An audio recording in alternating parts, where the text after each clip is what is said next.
I'm Vicki Hogarth, and welcome to Southwest Magazine. My guest today is professional podcaster and TikToker with over 1.1 million followers, Dell'Olio. Thank you so much for being here today, Danny. Thank you for having me, Vicki. So can you tell me to start with, true crime is what you focus on, but where did your interest in true crime start? Oh, goodness.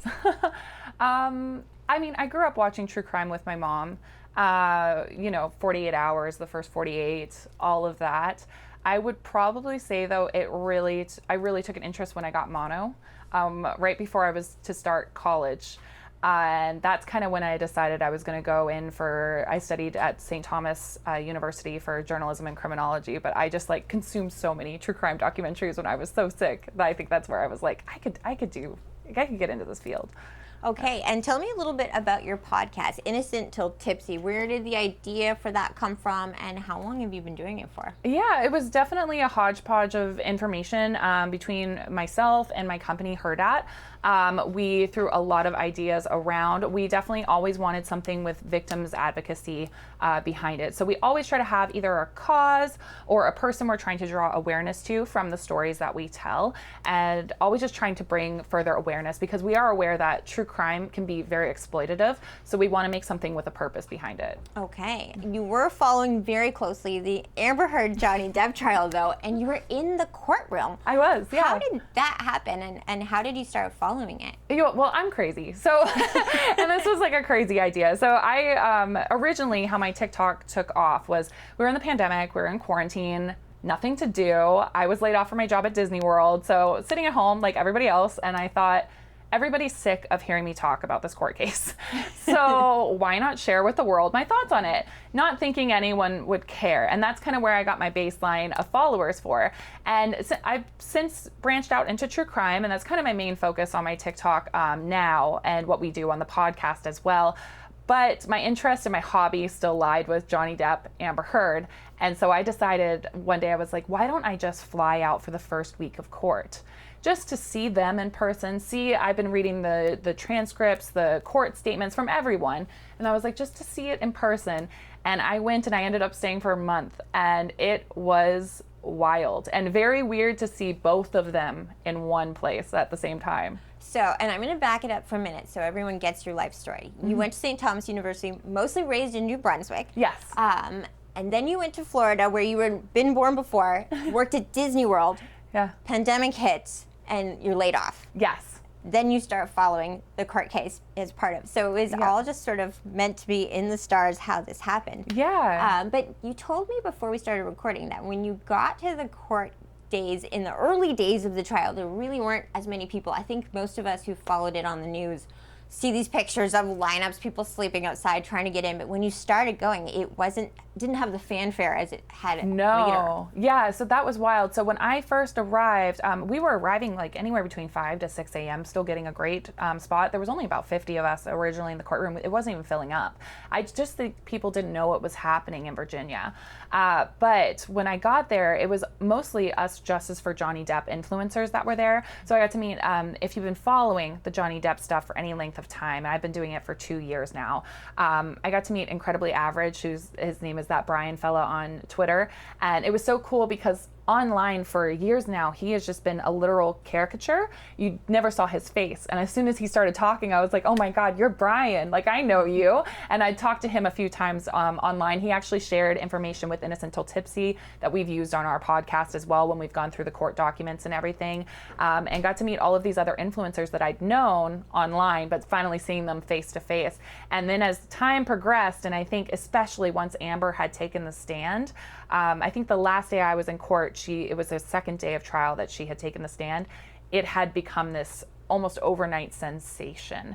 And we were seeing people hop barricades, skipping lines, holding places for 15 people in line. And it just kind of got out of hand, became more of a fanfare event than actual, we'd read the court documents, we'd we've been sifting through it. A lot of us are domestic violence survivors who were very hurt that Amber had taken the Me Too movement and tried to further her career with it. So that's when I decided, I was like, I think I'll head home and watch it from home after 4 weeks. So how much work goes into, when you're creating content, and let's use the trial as an example, how much work goes into what you put online? Even if it's short, like a TikTok can be really short, how much time do you end up taking? I noticed you had tons of court notes. Yes. Just from being there. But it's a lot of work to put into the post that you did make. It is. So every day I would bring a notepad, and sometimes I'd get through the whole notepad into court. But I have been deep in this case for years now, so I knew every single event they talked about, every email they were. But that's the email they'll bring up right now. I know which one they're going to bring into it. But that it was a lot. So I would usually arrive at court. It varied anywhere between, at the end of it, 2 to 3 a.m. was when I was arriving.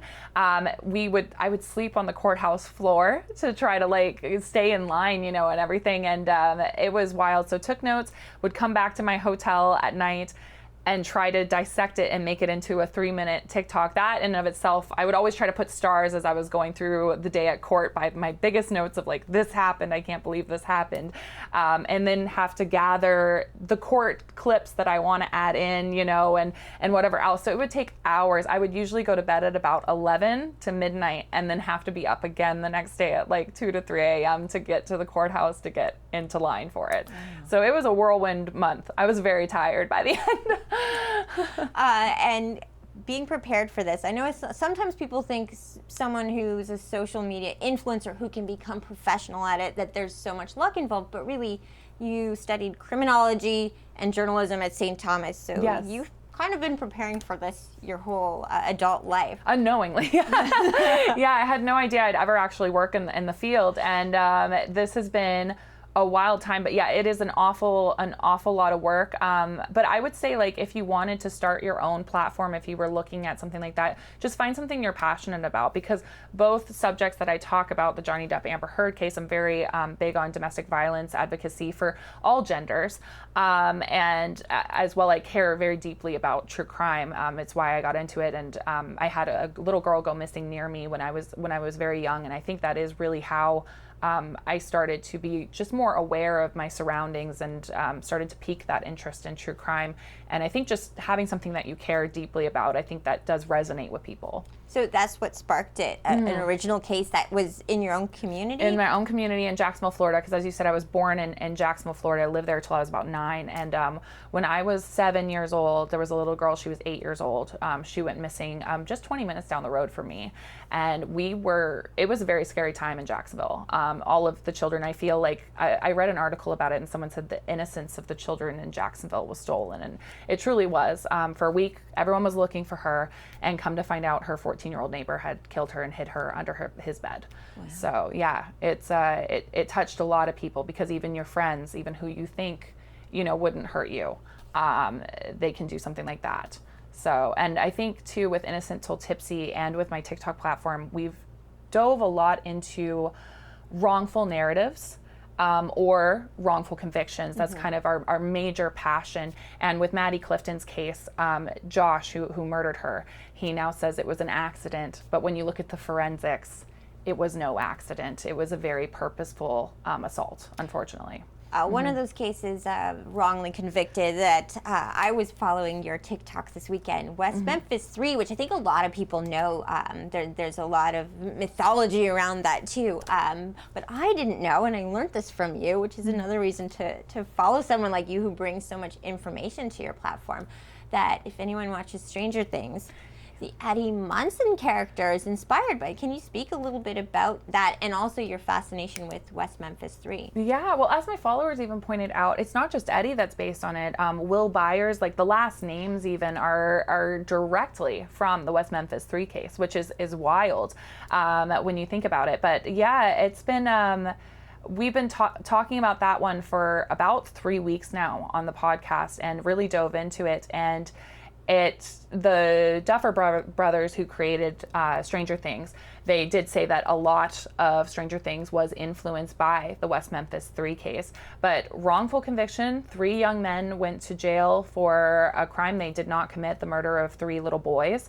And they are still fighting. They're out of prison, but they're not exonerated. They still have this conviction on their backs. And they are still fighting. Damien Echols has sworn he is going to find who did this, not only to clear his own name, but for Christopher, Michael, and Stevie, the victims. And he's still fighting for Arkansas to look at the new DNA, the DNA evidence has been there, but re-examine the evidence with the new technology that we have. And he just went to court, I believe, on June 23rd, and I was there for it. I was driving to Oklahoma to visit my family, and as I was driving right by West Memphis, and Damien had asked if anyone could come out and support it, because the only reason he says he's still alive, he had a death row conviction, is because people cared. Mm-hmm. So I drove out, I got there, and it was the strangest thing. After being in a civil case for 4 weeks, the Johnny Depp Amber Heard trial, and Johnny has actually been very vocal about this case as well. He was one of the people that helped get these boys off of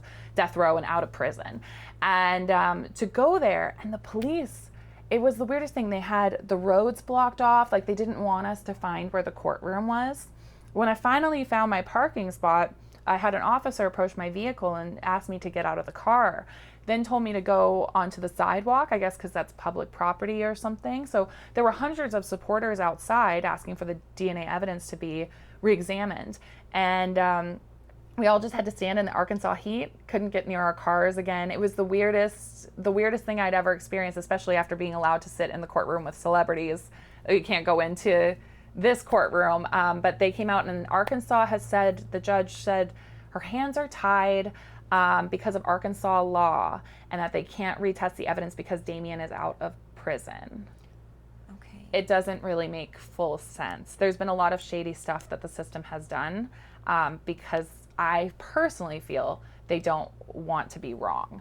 A lot of people got promoted off the back of this case. A lot of people's lives were changed off the back of this case. So we'll see what happens. Damien's still fighting, and he's going to continue to fight, he says, until justice is brought to this case. So we'll see. Why is it important to you to tie that into what you do, to be an advocate for justice? I think because true crime can be exploitative, that's something we want to have a cause. But I really do believe in wrongful conviction cases. It's honestly scary, especially in the United States. It's the incarceration nation. We have so many people in prison, and death row is a huge thing in the United States as well. And it is honestly scary how quickly your life can change, and how many people have been wrongfully convicted, and then how hard it is to get out of prison after you've been wrongfully convicted. We talked about one of our first cases was the Ryan Ferguson case, where Kent Heitholt had been murdered. And they said that these 2 random teenage boys had killed him for drug money, but his murder was so brutal, it seems like it must have been someone who knew him. And if you look more into the case, you'll see one of his coworkers and him weren't getting along too well. That coworker was the last person to see him alive.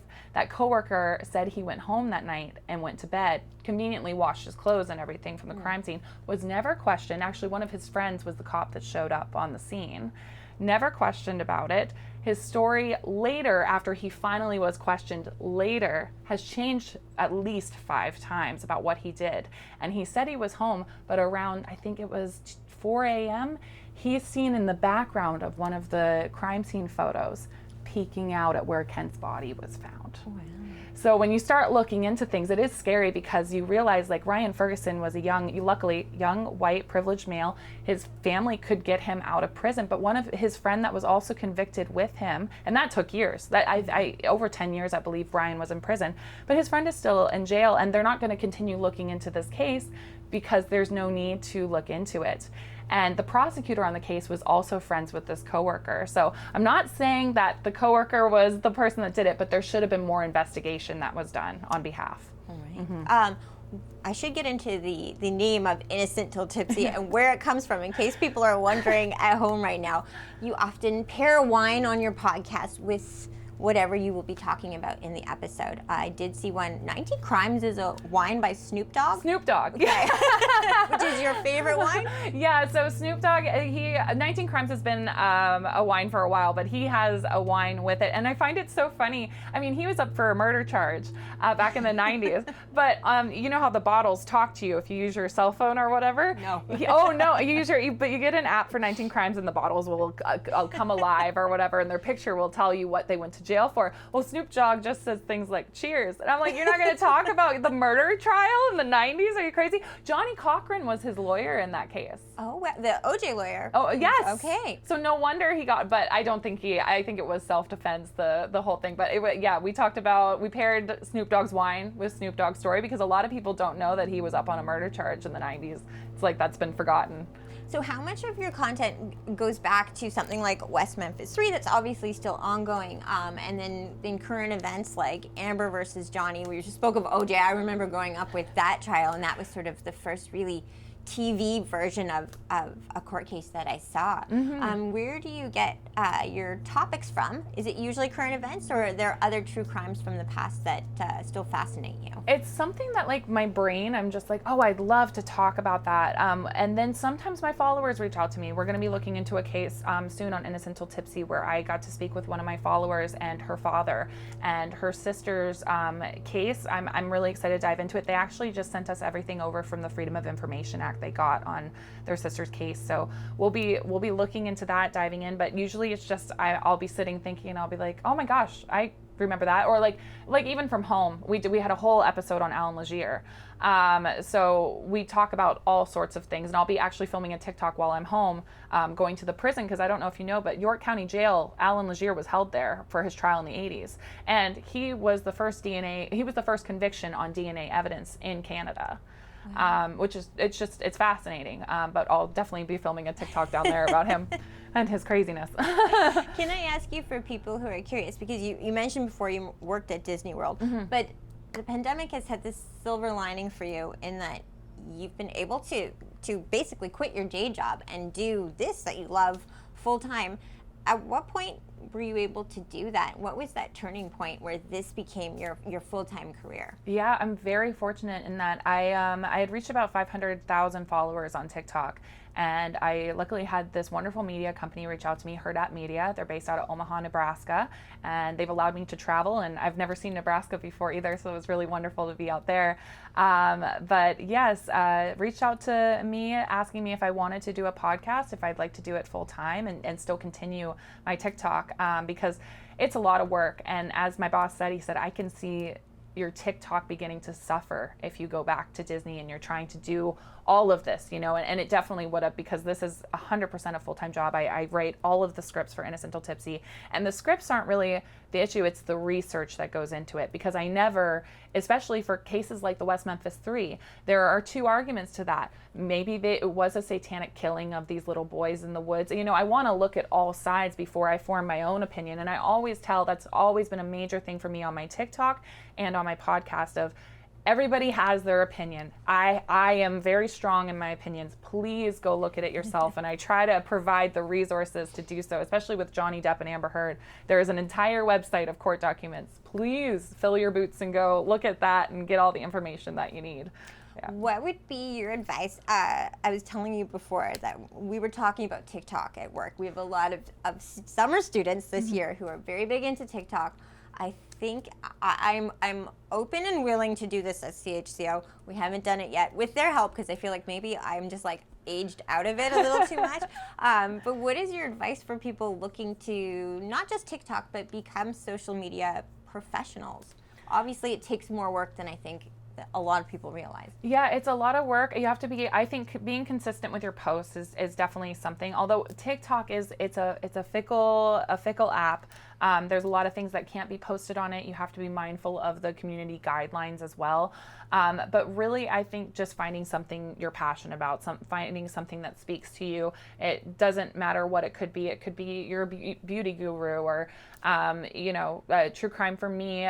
There's pet talk as well. All sorts of of things, but just finding something that you're passionate about and that's like kind of your passion project, because I think that's what resonates with the world.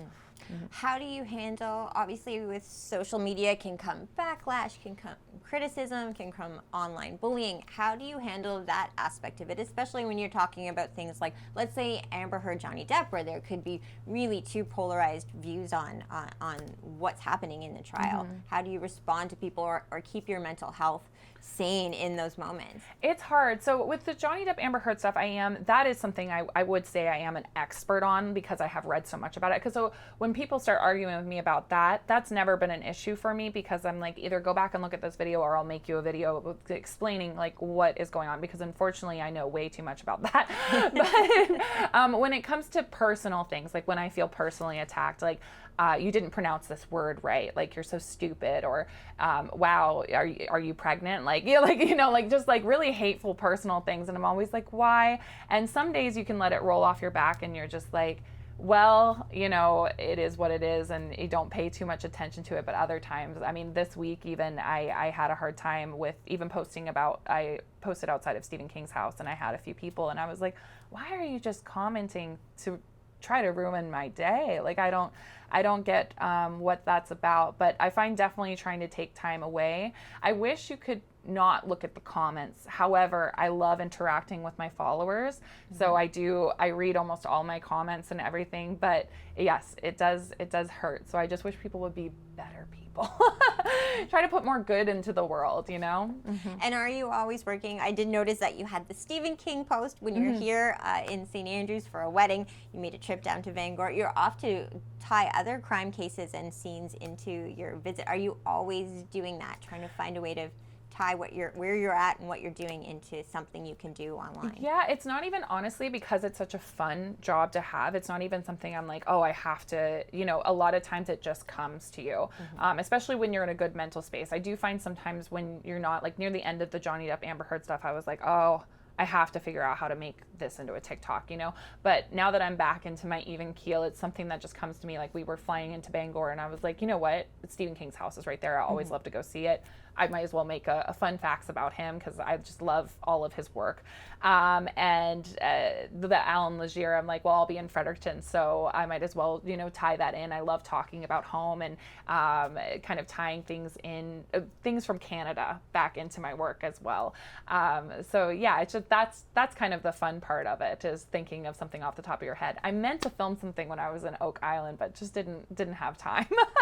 And personal trivia about you, I love that when you did work at Disney, you were in the Canadian Pavilion? I was. Representing our country. Our country, yeah. I got an internship with Walt Disney Company after I'd worked here at the Crown Plaza in Fredericton, and worked for them at the Canadian Pavilion. And that was a super fun year of experience, a lot of fun hospitality and meeting so many people that would come through the Canadian Pavilion, and giving that, like, because it is kitschy. Like when you walk into it, it's super kitschy, but giving that unique vibe to it and being able to tell people, this is my home. I actually had made a whole presentation for people when they come. There's an area called Kid Cot, and you get to interact with kids and everything. And I'd made this whole little presentation about the Bay of Fundy and fishing communities and everything. It was a lot of fun, yeah. Now, the Disney World for people who love crime would be Crime Con. CrimeCon, yeah. Can you tell me a little bit about that? You've had some recent experiences there. That was crazy. So my boss calls me when we were still in the trial, and I had literally flown home for the weekend. I had flown from Virginia back to Florida because I needed to buy a new car, and I was flying immediately back to Virginia. And he's like, I don't want to burn you out, but would you like to go to Las Vegas for CrimeCon? I was like, yes. That sounds like so much fun. So I left the Johnny Depp Amber Heard trial on Thursday evening, flew over to Vegas, was there for about 48 hours, and it was too fun. They had, it was crazy. Got to meet network with so many social media influencers. I hadn't really met anyone. I've seen them online, spoken with them online, but got to meet everybody that I'd been speaking with. Got to meet Nancy Grace. That was a wild experience. And also, Max and I have worked on a wrongful conviction case of Chester Weger, and his lawyer has spoken to us a few times, and we actually got to meet his lawyer there. And if that is overturned, that will be the longest wrongful conviction conviction that'll be overturned in the United States once it is. Wow. Yeah, so that was amazing. John Benet's father was there as well, speaking as a presentation, and there was a podcast group there, and I can't remember their name for the life of me. We talked about it on Innocent Till Tipsy, but they also interviewed one of the stepfathers, Stevie Branch's stepfather, from the West Memphis 3 case. So we got to see part of that interview, and that was it was just a really wild, quick whirlwind trip, but it was an amazing experience. And next year it's going to be in Orlando. Oh. So come see me.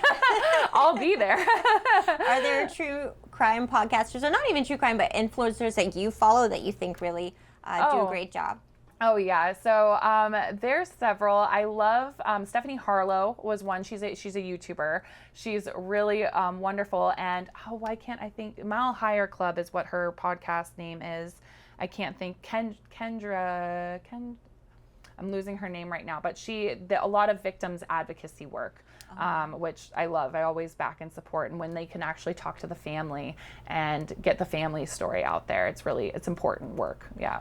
And final thoughts of this interview. What would be the next big goal for you? You've accomplished so much already. Would it be a book? What would you see as the next horizon? Yeah, I would love to write a book. I'm a writer, so I've always kind of had my foot in the door with that, especially about the Johnny Depp Amber Heard saga.